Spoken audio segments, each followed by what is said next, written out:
Hey everyone, Angelo here, Hollywood filmmaker, greatest screenwriter in the history of the world, recovering hobo, and I am officially on my worldwide Hollywood hobo job hunt. I'm applying to jobs almost every day or every day. I applied for unemployment. I'm trying to uh, pick something that's actually good for me. I don't necessarily just want to take anything. I'm trying to stay within something I like, either something in film or media, or the other thing I feel very strongly about and is just a joy for me, something involved with transit, building bike infrastructure. I don't know if there's jobs that are like just bike infrastructure, what would you call it, advocate. There are organizations that get grants for that kind of thing for a little work, but got to see what the options are. And I've been busy with networking. I still have my classes. Don't know if I'll be able to take classes next semester because I want to save money. Like, I have money I could spend on it, but I don't know what my situation is going to be, how long it'll be till I get another job. I don't expect it'll be very long, but it might be a few months. I don't know. In the meantime, I'm also, along with my roommates, the apartment's getting evicted. We don't know how that's going. I've been trying to call the guy I rent from. Couldn't get a hold of him. Well, I can't say I've been trying to call him that much, but I know he's been trying to fight it or work out a deal. That would kind of be ideal. That would be best if he could keep his name on the apartment and we could just pay him because he charges us a lower rate and he covers the utilities himself. I don't know why, but that would be good. However, it also led us to the situation we're in now, where we had this girl living here who just terrorized us, and she didn't pay rent for like 3 months.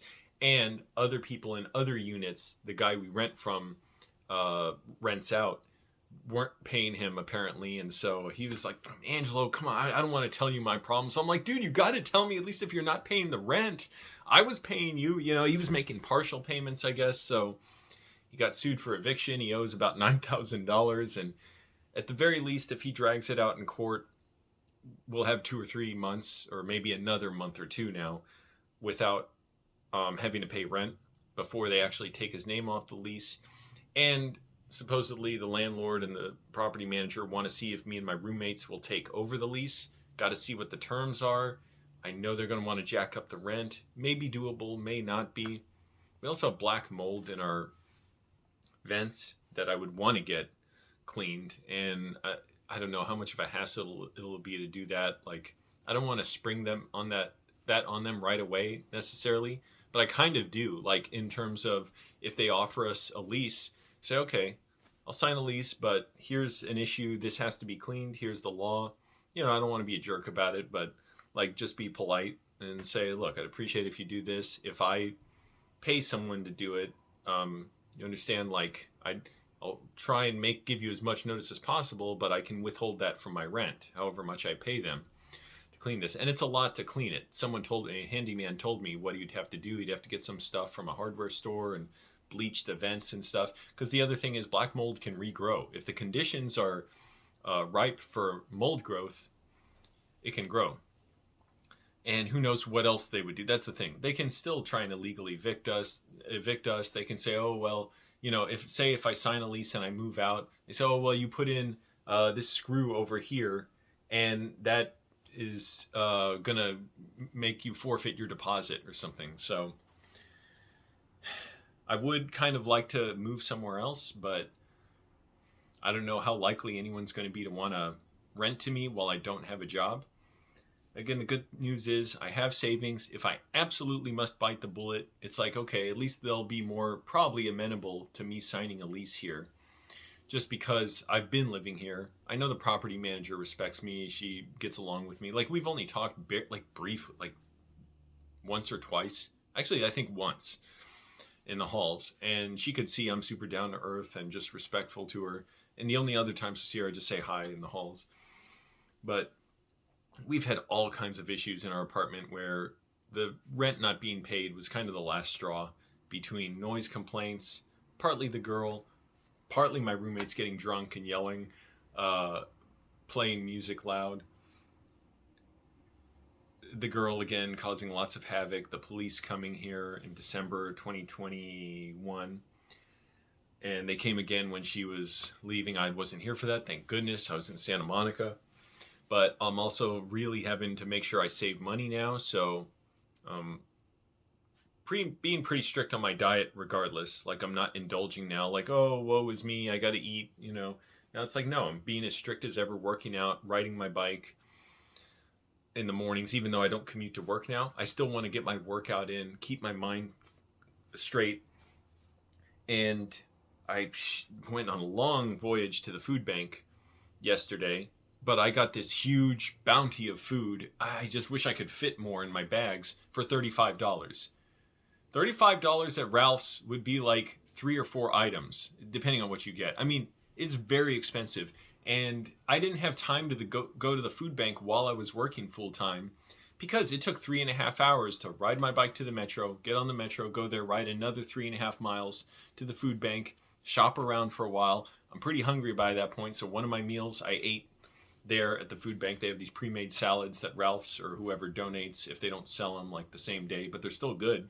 So I ate a salad and a little container of spaghetti, and rode the bike back another 3.5 miles to the metro, rode home, all that. So now it's great because I do have all this food, and I figure I'll just go once every week or two and just try and get a few things I need from other stores around here, but it's super expensive everywhere. Even like, I mean, you all know how it is. Like a carton of coconut milk I got from this Mexican market. I thought it would be cheap. It was $7. Now the good thing is Ralph's has like almond milk or whatever, some kind of, you know, non-dairy milk for like $3 or so. And you're saying like, well, why use milk? Well, I get cheap cereal. I got it from the food bank. I did get some expensive protein cereal, rice protein or whatever from Ralph's, but not doing that anymore. I got some like shredded wheat, no added sugar at the food bank. And I got some oatmeal there too. Oatmeal I'll put water in, but for the milk cereal I like to put milk, and the cereal lasts longer. And you know, I measure the portions, so I'm getting the carbs, protein. I still do all that stuff that I need. So, anyways, I'm trying to do a lot, and writing is number one. That's the only time I feel like a whole person in a way. I'm happy being out too and networking. It's been great. I'm doing more cycling stuff, but writing for me, that is, first of all, I'm in these classes that are expensive. I want to get the most out of them. I want to launch my writing career. And that's the time where I feel like I'm excavating in myself and pursuing this thing. And there's so many other thoughts I have about it while I'm doing it. I'm so proud when I can look and see what I've written, just to see how much I've worked on something. Oh boy, I gotta sneeze. My allergies are acting up lately. Excuse me. I'm not going to edit this video. And I have a lot of thoughts about writing and how beneficial it is for me. But I really feel like that's the time when I'm most proud, when I'm doing the greatest work, when I can feel this pursuit, like I'm excavating in this cavernous region and it's becoming more and more clear. And as I keep digging, the digging tools become more refined. So it goes from like a giant caterpillar, you know, claw-like thing to a shovel to, you know, whatever, a little chisel or whatever you call it, a spade. And then finally down to like a scalpel-like object or a fine little brush as I'm refining my stories for classes. Because we're writing with very specific like targets in mind. We're not just trying to write something that you like or not. It's like everything has to line up carefully with certain things, like the story, the stakes of the story, what's going to happen to the character have to line up with who they are. It has to tell their story. It has to tell the overall idea you're trying to get across. It has to reflect on what's their fear about themselves or what they wish to prove about themselves in our stories. They're not like real world writing. They're like tightly constrained, so you can eliminate all the other variables of do you like it or not, is the dialogue witty or not. None of that matters right now. It's about hitting these targets to write for clarity and impact. And so that's a great privilege.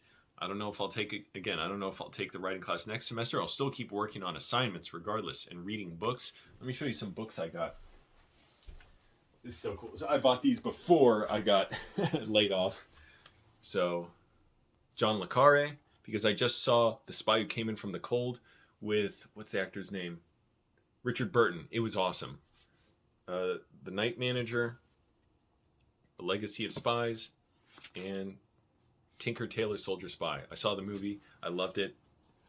I want to see it again because I can't say I followed it all, but I did love it. I love these like bureaucratic characters deciphering each other's personalities and quiet conversations, and it's just thrilling to me. I gotta blow my nose. Hang on. Even tissue boxes are getting more expensive. Thank goodness there are dollar stores. But what I was saying about the writing, you know, I'm still traumatized because I was sexually harassed at my job for 6 months. And I was being phased out of my job after I reported it, even though HR said, oh, nothing's going to happen to you. I already know it's going to happen. How can you have someone who's blatantly saying, yeah, there's somebody who's sexually harassing me. They're living a double life. You have no ability to stop it. It's like, I know I was signing my, warrant in a way. Not that it was justified, my death warrant in a way, from the company, that is. So regardless, I have to do what I have to do.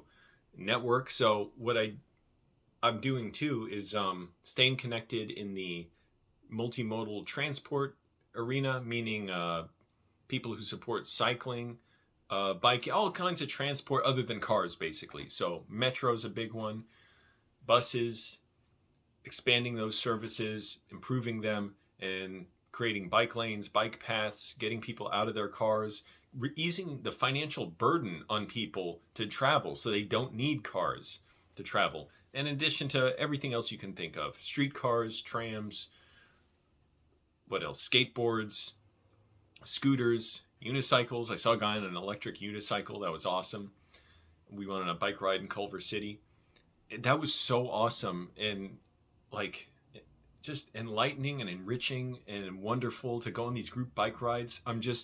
It's such a joy. I'm like, that's my activism now, because it touches on everything: environmental justice, racial justice, class justice, the disparities, within LA of all kinds of different demographics and people who've been marginalized, and healthcare accessibility. How can you get proper healthcare treatment if you can't get to the doctor? I knew I was going to say and I didn't want to say that because I'm trying to improve my speech. What else? The environmental impact of cars, the accidents, crashes, deaths from cars, the mental anguish, the stress it causes on us, the additional disease that stress alone causes us, let alone the metals and toxins that are spewed into the atmosphere from car production and driving them that cause asthma, cancer, that just deteriorate our health overall. We could have such a more livable city, and that's on top of the climate catastrophe that it's bringing about. Now is the time. It's essential that we get mass transit going, that we make it not just something almost like welfare for the poor, whatever, like the poor being used by people in a disparaging way when it's like, you make them poor, you keep them poor, you could uplift them, you don't want to. We'd rather do huge multi-million-dollar giveaways to companies under the auspices of business investment. And it's like, oh, when you're investing in poor people, and what's a poor person? It's just a person who doesn't have the advantages of someone who's been afforded wealth. No one necessarily deserves their wealth. Wealth is acquired in all types of ways. Doesn't have to come through hard work. Hard work is disconnected from that equation. People say billionaires like Jeff Bezos and Elon, I just won't even call him Musk, I just call him Elon, and all those other dokes, Warren Buffett, have billions of dollars, but they don't work billions of times harder than the rest of us. They absolutely do not. They're earning millions and millions of dollars, per day, or at least per week? So anyways, we have all those issues, and there's so many other, it touches on housing rights, affordability of housing, housing protections, job protections, the fact that people have to live further away from their jobs, get a second or third job just to afford to live, and have to get a crappy car that they can barely afford to maintain, but they have to keep working to maintain their car to get to work. And if they can't maintain that car, then they can't work. So then they can't keep either. It's like, how does that make sense? We could address that. We could fix that. A lot of it is rooted in white people's racism. A lot of it is rooted in prejudice and hostility and old, ignorant, regressive white supremacist views that have been baked into culture, baked into our architecture, in terms of the wealthy, affluent whites live over here, and the urban cores that were disinvested from and are over policed, and many millions spent on policing. Amazing how they get funds, but the actual support and resources and programs that people need to thrive are decimated. So transit justice touches on all of that. That's on top of biking, skateboarding, rollerblading. All those things are a joy. Open streets are a joy. For parents to be able to walk on the street and not have this thin strip on the side of the road where they're forced to push their baby strollers, or people have to walk their pets where two people can barely pass each other, is not acceptable. But to have open streets where they can do that, it's a joy. Where people are safe, where people don't have to die needlessly from car crashes, where we don't have to worry about picking out, like blaming, oh, this driver was bad, this one. Well, the problem is driving is intoxicating to people on the one hand, because a car is a force multiplier. It gives you this sense of invulnerability and power, because it's literally a force multiplier. You can hit someone hard with it. You can speed way faster than you ever could on your own. And on the other hand, people don't really like driving. And we try and blame individual drivers, and this is true enough as far as it goes, as far as being on their phones, being distracted. Like, I remember I was in a car with a guy who was literally posting on Facebook, and he was nearly getting us in crashes, driving very aggressively. He was a really nice guy. I swear to you, I was surprised. We were in a hotel. We were traveling together. I was working on, what was it? Like hair and modeling shows with him. And I was so surprised when, like, we had to double and triple up in hotel rooms to save money. It was a nice hotel, but I slept on like a futon or something. He came and laid a blanket on me. I was so surprised because by his driving, I thought, oh, this guy is just a jerk, right? He's just selfish. And it's like, well, people separate themselves. They dissociate when they drive in a way. They become emboldened to do things they wouldn't normally do in person. So he was actually a really nice guy in person, but did things on the road that were incredibly inconsiderate and weaving in and out of traffic in LA. It was dangerous. He was the first person I had ever seen. Like, it didn't even occur to me you could post on Facebook while driving. And so what I'm saying is people don't even like driving. It's not that entertaining of an activity in large part. Some people do really like it. And for them, I say we should have options for them. So if they want to race, for one thing, provide racetracks, provide places they can do burnouts and stuff that are off the streets. We make these big stroads and then are upset, rightfully so, as far as we go, that people take them over and do sideshows and stuff, and it's annoying. We had one in our neighborhood once, like from blocks away, and it was really annoying. The tires making a bunch of noise, and I could see a day or two later all the tire marks in the intersection. And it's like, well, if we had more transit options, if we had separate options for people who want to do burnouts and stuff, that's their way of having fun, expressing themselves, what's the harm? Instead, what do? We just emphasize cars, and we have the mess we're in now, where the climate's quickly changing. It's rapidly becoming more inhospitable to human life, causing food shortages, water shortages, etc. All that stuff. I could get into it all day. But think about it. It touches on all these issues, mental health as well. And the simple fact is biking is a joy. And what I discovered, skateboarding, or I should say I was longboarding, is an absolute joy. I'm like, oh my goodness, I love this. I'm not going to get a longboard now, but I saved the company's info that was at this mobility event last week. When I get another job and I made sure I'm financially situated, I cannot wait to get a longboard. That is going to be so cool. I loved it. I was like, oh man, I saw this guy longboarding. I put up a short of him. Shout out to Mauricio. What's up?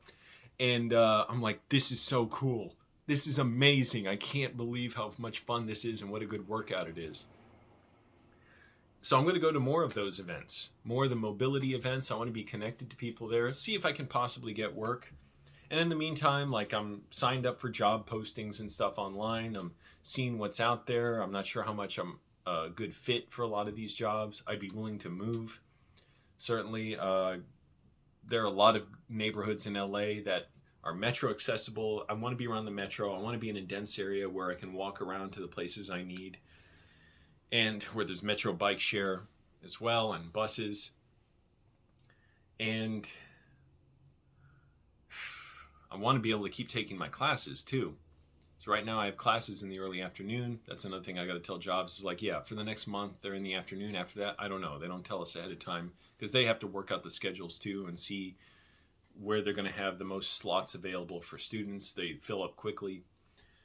So got all that going on. In the meantime, got to maintain my health. My health insurance lapses. That's another problematic thing with health insurance being tied to work.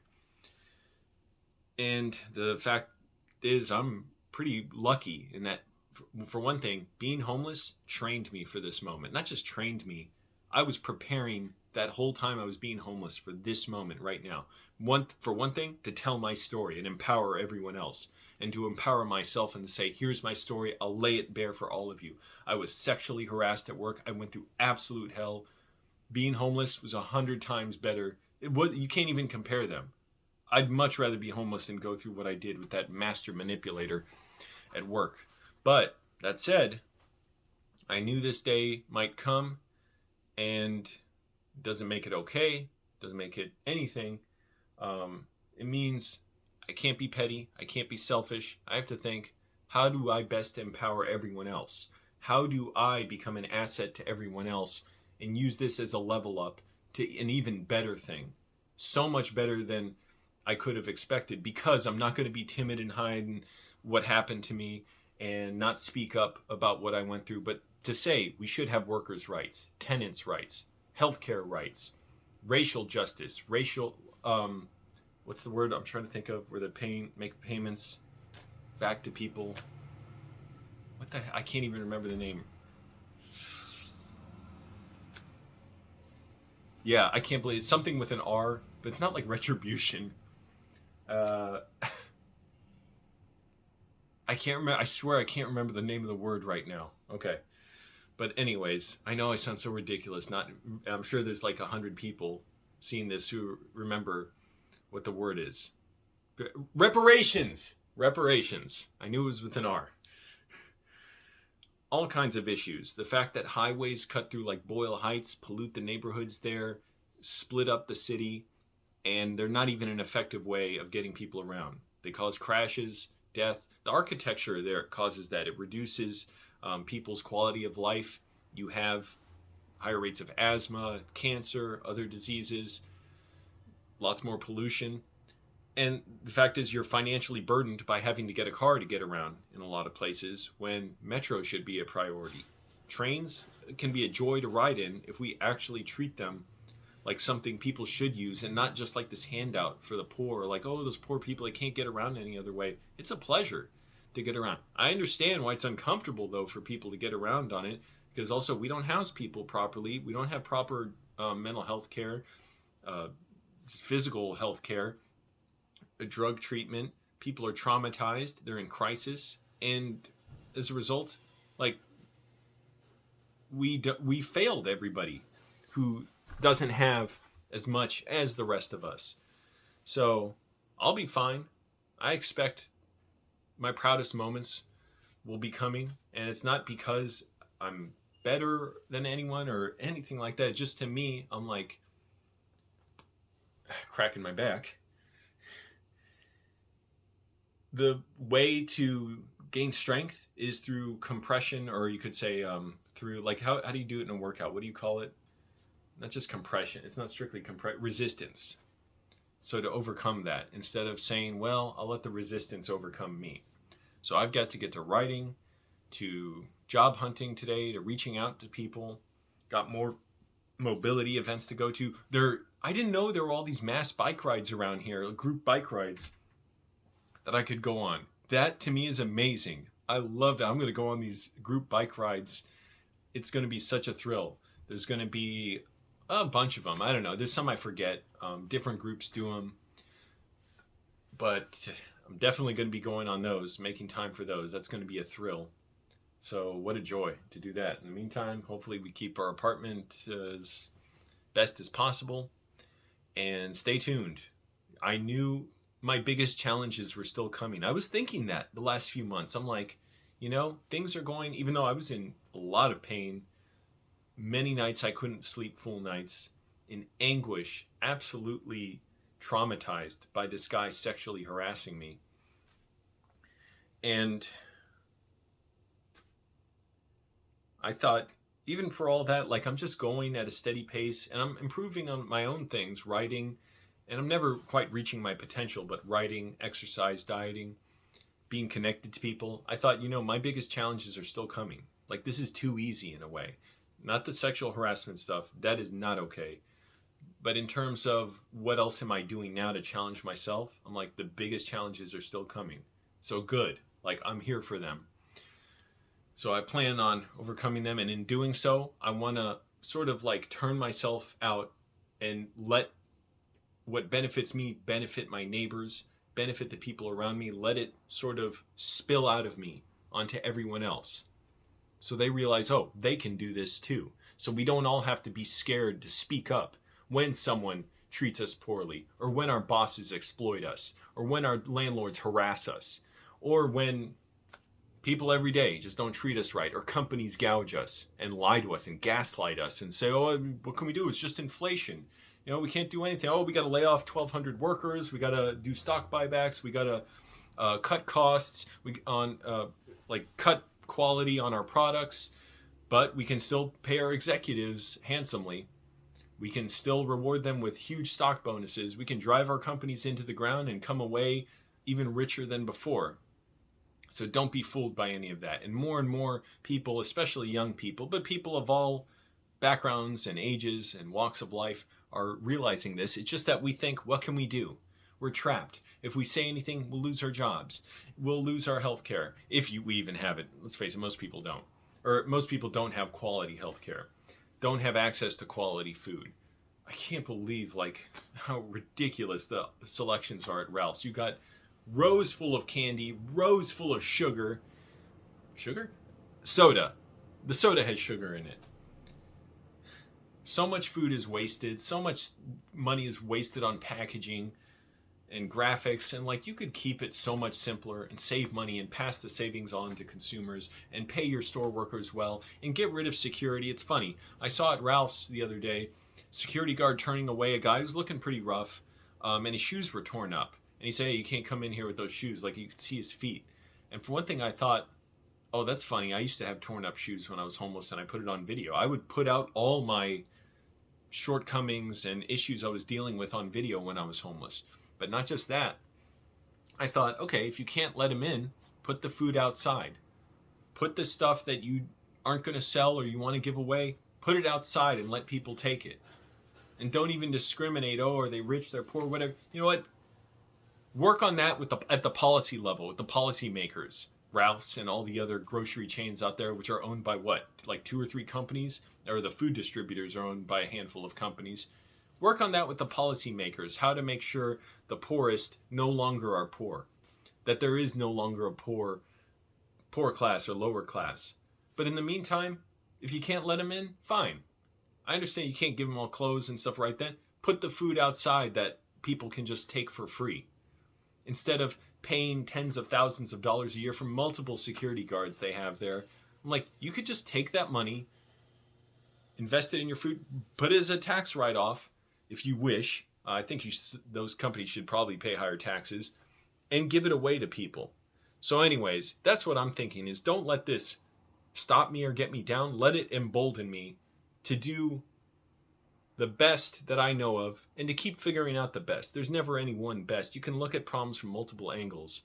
As far as my life, and also I want to benefit my mom too, and make movies that empower people and that excite people and get people dreaming the same way the movies I love get me dreaming and the books that I love get me dreaming. Oh, I also got this one. So I finished The Complete Sherlock Holmes Volume 1.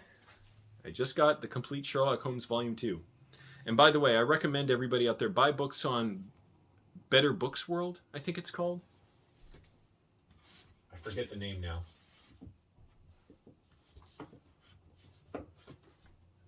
I don't have it written down. But I think it's Better Books World because, for one thing, it's not that evil company Amazon. Second of all, I think they try and do stuff to be carbon neutral. Their packaging is pretty limited, and they don't overly package stuff from what I've seen. And also, I believe they said for every book you buy, they donate one to a school literacy program or something. So, yeah, I haven't looked into all those claims. I don't know. But for what it's worth, that's a good option for buying books. So, companies like Amazon, they dominate so much. You'll never be able to not support them in a way. Even the internet infrastructure we use, so much of it is run by Amazon. So, you think you're not supporting them by not buying from them? You probably are, regardless. So, we got to speak up. We got to empower each other. We got to know our neighbors. We can't be atomized and separated in these steel capsules, these cars that get us around where we don't see our neighbors, where we see everyone as competition, where we think, oh, that person's driving poorly. Oh, they're in my way. Oh, I got to waste time at this red light. When we could be connected. I just realized something too I like doing. When I ride by someone else biking on the street or on a little vehicle like a scooter, I ring my bell. I don't even have to look over at them. I just ring my bell, and sometimes they ring back. It's just like a little sign of cheer. I just started doing that and realizing I'm going to be even better in that regard. And it's funny because I was going through this crappy intersection in Hollywood, or around Hollywood, where basically it's 4 lanes of traffic, and there's no stop sign, no crosswalk, nothing. So you're waiting but there's no place to cross for like half a mile or so, maybe less than a quarter mile in either direction. I was on my bike this morning. There's a woman like jogging in place, or she was stretching, whatever, but you could tell she was jogging in the center of the street, waiting on this median. And finally, most traffic stopped, but then this truck came up, and I wasn't sure what the truck was doing. Then the truck stopped, and they honked to let us through. And so the lady was running across, and I was riding my bike the other way. And as I rode past, I rang my bell, and she laughed. And I kind of like nodded a little bit or something. I was like, oh, people like hearing the bell. See, I didn't know that. So I'm going to ring the bell more often. I was going to say not to bother people. Like, I don't like doing it so much if I'm behind them, like if I have to divert onto the sidewalk. Although I guess they don't mind that. But it's better to say on your left or something. But for the most part, I find that unnecessary. I just let people go. If they're blocking the sidewalk, like, chances are I'll just let them do that. I'll divert onto the street for a moment if I can. But I realize, okay, people like that. Good. So the bikes are going to get just a little bit more visible on the street now because of me. And I'm enjoying seeing people on the street, like jogging and walking their pets or pushing their baby strollers, because I'm like, good, people are taking back the streets in a way. I don't get bothered at all now when they're on the street. I'm like, oh, they're in the way when I'm on my bike. I'm like, no, I'm sharing it with them. They're sharing with me. We're sharing with each other. And I just go around them like nothing at all. Like it's no problem. Like I'm glad they're there. So anyways, that's what I think of being laid off, getting evicted in Hollywood. Well, not in Hollywood, but right around the corner. And looking for jobs now, which is don't lose your way, gain a better footing in your way, go more strongly in your direction, get out of your own way, and I want to keep making videos. But that goes without saying. And also, I'll say to everybody, my mom's doing well. She's trying to visit this summer. Let's see if she can actually visit. It's tough for her to get money for it. So that's what she's trying to do. She doesn't want me to pay right now. I'm not in a good position to be paying for a trip. So thanks for watching, everybody. If you watch this far, like the video. Also, I've been watching Spanish language news every morning to practice my Spanish. It's really helping. It's coming along where I'm like thinking in Spanish. So that'll be an asset to me too. And let me know what you think, and if you've ever been through a situation like this. All right, everybody. Bye.